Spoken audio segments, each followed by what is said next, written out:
McLaren lagi-lagi menjalani balapan yang membingungkan di GP Spanyol kemarin. Di satu sisi, Lando Norris berhasil membuat kejutan dengan mengunci posisi ketiga di sesi kualifikasi dan mampu mengalahkan tim-tim seperti Mercedes, Aston Martin, dan rival utama mereka, Alpine. Oscar Piastri saja juga mampu tembus ke sesi Q3 dan start dari top 10. Namun saat balapan, Norris ketiban sial karena menyenggol ban belakang Lewis Hamilton saat start dan membuat sayap depannya rusak, memaksa Norris untuk masuk pit lebih awal dan terdampar di posisi 17 di lap kedua.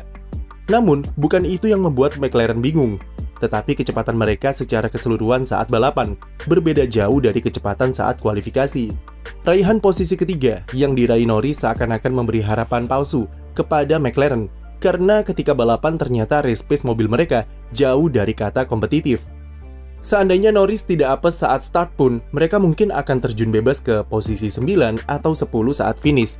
Oscar Piastri yang start dari posisi 9 hanya bisa finish di urutan 14 setelah balapan. Itu karena jika dilihat dari rata-rata race pace di 10 tim saat balapan, McLaren ternyata menempati posisi ke-8 tercepat, dan mereka hanya lebih baik dari AlphaTauri dan Williams. Sangat-sangat jomplang dari apa yang mereka raih di kualifikasi. Lantas, apa penyebab performa McLaren bisa seperti ini? Kesuksesan McLaren mengunci posisi ketiga di kualifikasi itu disebabkan oleh dua hal. Pertama, mobil MCL60 cukup bagus dalam melibas tikungan cepat seperti di Catalunya. Sama seperti performa yang mereka tampilkan di Australia kemarin, trek-trek semacam ini memang sangat cocok dengan mobilnya. Apalagi sejak update baru yang diluncurkan di Baku, downforce yang bisa dihasilkan oleh mobil McLaren memang bertambah dan membuat mereka makin kompetitif di sirkuit berkarakter cepat dan flowing. Lalu, faktor kedua yang berperan sangat krusial adalah temperatur trek yang dingin. Ini sangat krusial karena mobil MCL60 sangat sensitif terhadap perubahan temperatur. McLaren lebih mudah dalam menemukan suhu dan performa optimal di ban mereka ketika temperatur trek lebih dingin dari biasanya. Hal itu sudah terlihat di GP Monaco, di mana Lando Norris dan Piastri menjadi dua pembalap tercepat di sirkuit ketika trek sudah diguyur hujan di fase akhir balapan. Mereka bisa melaju sekitar 3-4 detik lebih cepat daripada pembalap lain di kondisi tersebut. Norris bahkan sempat berniat untuk melakukan unlap dan menyalip Verstappen karena saking cepatnya McLaren di trek basah. Kenapa bisa demikian? Karena mobil McLaren mampu menghasilkan panas di ban depan mereka dengan sangat efektif. Desain suspensi dan distribusi downforce menjadi faktor yang bermain ke efektifnya McLaren dalam memanaskan ban depan. Hal itulah yang juga terjadi di kualifikasi GP Spanyol, di mana kondisi trek cukup dingin setelah diguyur hujan di sesi FP3. Ketika pembalap lain kesulitan untuk mengoptimalkan suhu ban, maka McLaren bisa menempatkan mobilnya di situasi ideal dan mengeluarkan semua performa yang ada dari ban soft mereka. Lando Norris juga harus diberi kredit lebih karena dia tahu betul bagaimana caranya untuk bisa mendapatkan temperatur yang pas di ban depannya. Jika ada pembalap yang selalu bisa berikan kejutan ketika ada di situasi yang tidak terduga, maka itu selalu Lando Norris yang bisa melakukannya. Seperti yang Verstappen katakan di konferensi pers setelah kualifikasi, di mana ia tidak kaget jika Norris bisa sampai di posisi ketiga, dan lebih terkejut ke kenapa mobil McLaren bisa sebagus itu di kualifikasi. Pernyataan Verstappen ini ternyata benar, karena pada akhirnya McLaren bisa apa tanpa Lando Norris, dan performa mereka pada faktanya memang masih jauh dari harapan di kondisi normal. Ketika balapan, suhu trek lebih panas 8-10 derajat daripada kualifikasi. Norris, sejak sebelum start sebenarnya sudah mewanti-wanti jika ia tidak berharap apapun soal jalannya balapan, dan hanya memberi target bisa finish di 10 besar. Terkesan pesimis, tapi ternyata ini adalah target yang realistis, karena McLaren pada faktanya memang belum bisa tampil kompetitif di papan tengah. Selain soal faktor temperatur yang lebih panas, McLaren juga tidak bisa memakai ban yang punya grip bagus seperti soft secara terus-menerus saat balapan. Mereka tentu harus ganti ke ban medium ataupun hard dengan grip yang lebih rendah. Hal itu kemudian mengekspos kelemahan McLaren di tikungan medium dan panjang seperti tikungan 3, tikungan 10, dan tikungan 12. Di sana McLaren seringkali alami understeer saat di pertengahan tikungan ataupun saat menyentuh apex.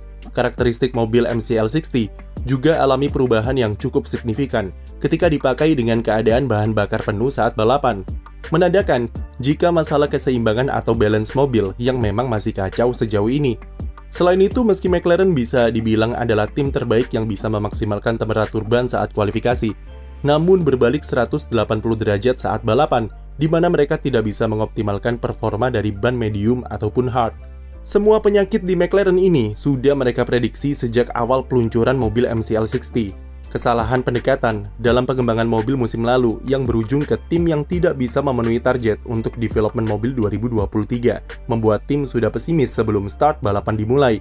McLaren terlalu meremehkan dampak dari regulasi baru tahun ini, yang menambah ketinggian floor sebesar 15 mm dan membuat mereka harus berpikir keras untuk mengembalikan performa mobil yang amburadul. Performa mereka sangat tergantung terhadap karakteristik sirkuit dan temperatur trek. Kadang di satu sirkuit bisa sangat bagus, tapi di trek lain bisa tampil buruk. McLaren sejak update floor di Baku sampai sekarang belum memasang komponen baru lagi. Update floor tersebut hanya memberikan McLaren tambahan downforce sebagai mitigasi terhadap perubahan regulasi floor. Namun update itu tidak merubah karakteristik handling di MCL60 yang memang sudah bermasalah sejak musim lalu. Seperti yang kami mention di video sebelumnya, ciri khas dari mobil McLaren adalah mobilnya tidak bisa dibawa dengan gaya pengereman dan gaya menikung yang halus. Kedua pembalapnya harus agresif untuk bisa memaksimalkan performanya. Handling semacam ini mungkin menguntungkan bagi Norris dan tipe-tipe sirkuit seperti Baku atau yang punya tikungan cepat. Tapi secara overall, mungkin karakter handling itulah yang membuat mobilnya sulit menampilkan performa yang konsisten saat balapan. Untuk sekarang, McLaren merencanakan update besar di GP Austria dan GP Inggris secara beruntun, yang diharapkan bisa mengangkat performa mereka di sisa musim ini. Musim 2023 sebenarnya bisa dijadikan sebagai musim transisi bagi McLaren sebelum 2024 dan seterusnya nanti. Sama seperti Ferrari dan Mercedes, mereka lebih baik memakai 2023 sebagai tahun untuk mendalami arah development mana yang akan mereka ambil untuk jangka panjang. Adanya wind tunnel baru yang bisa dipakai tahun depan dan program restruktur besar-besaran tentu membuat masa depan mereka lebih cerah. Terbaru, McLaren berhasil merekrut figur senior dan loyal dari Red Bull, yaitu Rob Marshall, yang akan menjabat sebagai Direktur Teknis Desain dan Engineering. Ia akan bekerja bersama Peter Podromow dan David Sanchez yang juga menempati jabatan Direktur Teknis di divisi yang berbeda. 2023 memang suram bagi McLaren, tapi melihat usaha mereka dengan membangun fondasi internal yang bagus dan berkualitas, maka tidak ada salahnya untuk berharap jika tim ini bisa kembali kompetitif dalam 2 tahun ke depan. Sekian video dari kami, jangan lupa beri like dan subscribe untuk konten F1 lainnya.